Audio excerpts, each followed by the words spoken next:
Now let's look at the chemistry that's directly related to cosmetics. Cosmetics fall into 6 general classifications: solutions, suspensions, emulsions, ointments, soaps, and powders. Knowledge of these classifications will help you understand product labels and directed use. Solutions are mixtures of 2 or more kinds of molecules that are evenly dispersed, like instant soup and hot water. In this case, water is the solvent. The soup is called the solution. Suspensions also mix 2 or more kinds of molecules, but suspensions tend to separate when left standing and need to be shaken to blend together before using. Emulsions are formed when 2 or more non-mixable substances, like oil and water, are united with the help of a binder or gum-like substance. They are classified as oil and water or water and oil. Ointments are mixtures of organic substances and a medicinal agent, usually found in a semi-solid form. Water is usually not found in this mixture.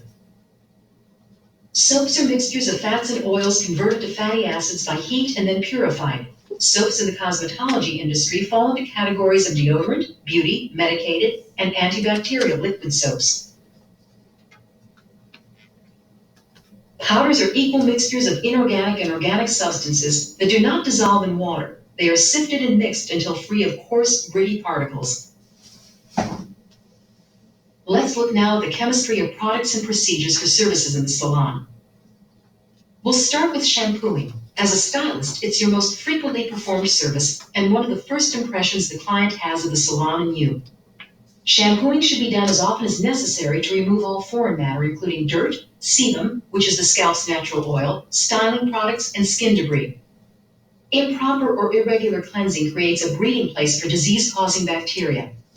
This can lead to scalp disorders and even hair loss. Most shampoos are water-based and contain a cleansing agent known as a surfactant. Surfactants are designed to remove oil from the hair.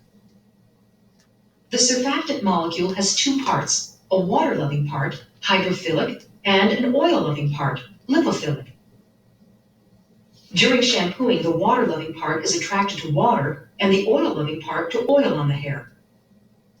This action causes the oil to roll up into droplets which are lifted into the water and washed away. Water plays an important part in any shampoo. Water is classified as hard and soft depending on its mineral content. Soft water is preferred for shampooing as it allows the product to lather more freely. Refer to your textbook for a list of shampoo types. Rinses mostly affect the surface of the hair by helping to close the cuticle and make hair feel soft and manageable. Getting hair into better shape is the job of conditioners. Conditioners are used on hair that is rough, dry, and damaged by strong alkaline shampoos, chemical damage, or heat styling. Conditioners generally penetrate deep into the hair. Refer to your textbook for a listing of rinses and conditioners. Perms and chemical relaxers are covered in detail in Unit 2. In this chapter, we will focus on the chemical ingredients used to perform these services. Perms allow stylists to chemically reform hair into wavy or curly formations. It starts by wrapping the client's hair around perm tools that are chosen to reflect the desired curl pattern.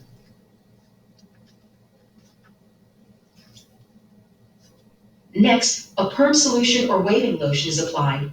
This breaks the disulfide bonds. It softens the protein structure and allows the protein chains to assume the shape of the perm tool. The hair is then rinsed to remove the processing lotion.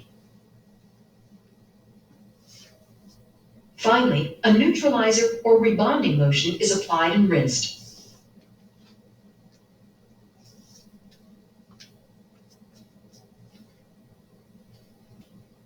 The chemical change caused by this product holds the hair in its new position.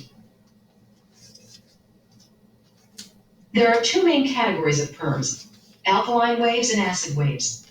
Alkaline waves are processed without heat and have a pH of approximately 8.0 to 9.5. The main chemical ingredient in alkaline waves is thioglycolic acid or its derivatives and ammonium hydroxide. Acid waves, which are sometimes called heat waves, are generally processed with heat and are usually wrapped with tension. They have an approximate pH of 6.9 to 7.2 and their main chemical ingredient is glycerol monothioglycolate. The main ingredient in most neutralizers or bonding lotions is either hydrogen peroxide, sodium perborate, or sodium bromate. Relaxers change the molecular structure of hair to reduce the texture of tightly curled or wavy hair. A relaxer is usually formulated with a heavy cream base. It's applied to the hair and holds it in a straight position during processing. In addition, a smoothing or pressing action is applied to the softened hair, causing the entire protein structure to relax to a straighter position. A neutralizing shampoo reduces swelling caused by alkaline formulas and reforms the disulfide bonds to hold the hair in its new straight configuration. There are two popular relaxer types in use today, a sodium hydroxide type and an ammonium thioglycolate type. When chemically relaxing hair with sodium hydroxide, the disulfide bonds are broken at point X between the first sulfur atom and the adjacent carbon atom. Thioglycolate breaks the disulfide bond at point Y between the two sulfur atoms. It is important to remember that the chemical action of sodium hydroxide on the hair is irreversible, which means that once you remove the curl from the hair, you cannot chemically recurl the hair. The hair must grow out before additional chemical services can be performed. And remember, sodium hydroxide and ammonium thioglycolate are not compatible. Hair that has been relaxed with sodium hydroxide should never be relaxed with ammonium thioglycolate or vice versa. Always read manufacturer's directions for specific instructions. Curl reformation is another chemical service performed in the salon. This chemical process combines a relaxer and a perm. With this service, tightly curled hair texture is first relaxed. It is then permed to produce a soft curl pattern.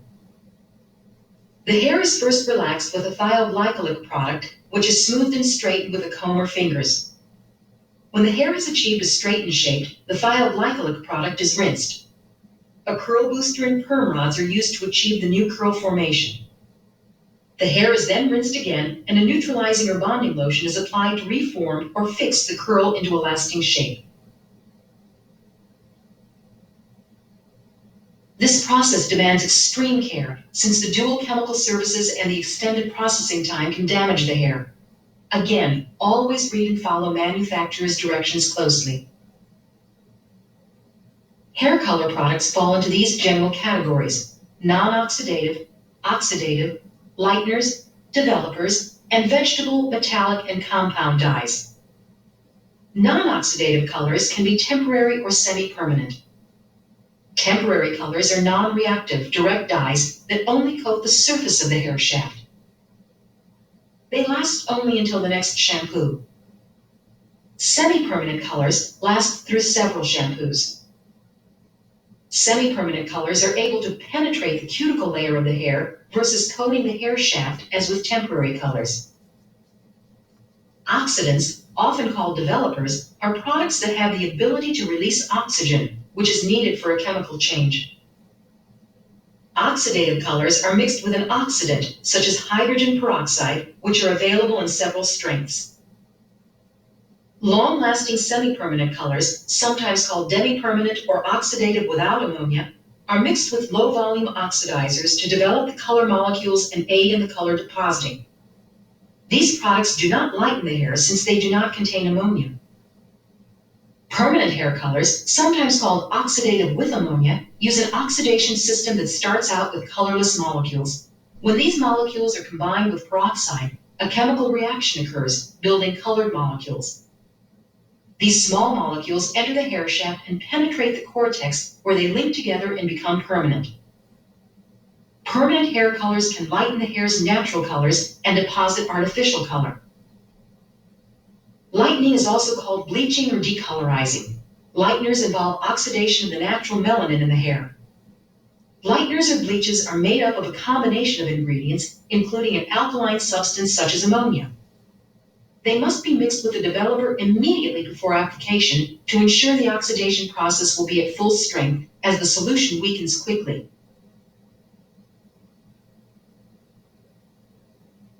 There are two types of lighteners: on the scalp and off the scalp. On the scalp lighteners are gentle enough to be applied directly on the scalp. They come in two forms, oil lighteners and cream lighteners. Off the scalp lighteners are powder bleaches that contain alkaline salts and a strong oxidizing agent. When mixed with a developer, they are much stronger than oil or cream lighteners and lighten the hair faster. Hydrogen peroxide is the most common developer or oxidizing agent used in hair coloring and in hair lightening. It is used in various proportions and strengths, the most common of which is a 20 volume or 6% solution. Grouped in our last hair color product category and considered to be a less professional category are vegetable, metallic, and compound dyes. Henna and chamomile are examples of vegetable dyes and are some of the oldest. It's smart to know and understand the ingredients in the products you use. The best place to find the information you're looking for is on the material safety data sheets, which are available from product manufacturers. Read the product labels. All the ingredients are listed in their order of concentration. At present, there are more than 5,000 different ingredients used by the cosmetic industry. Your textbook lists many of the more common ingredients and their usual function. Be sure to become familiar with them. Several products, such as nitrazine paper, a pH pencil, and a pH meter, are used to measure the pH in products. Refer to your textbook for a list of salon products and their pH.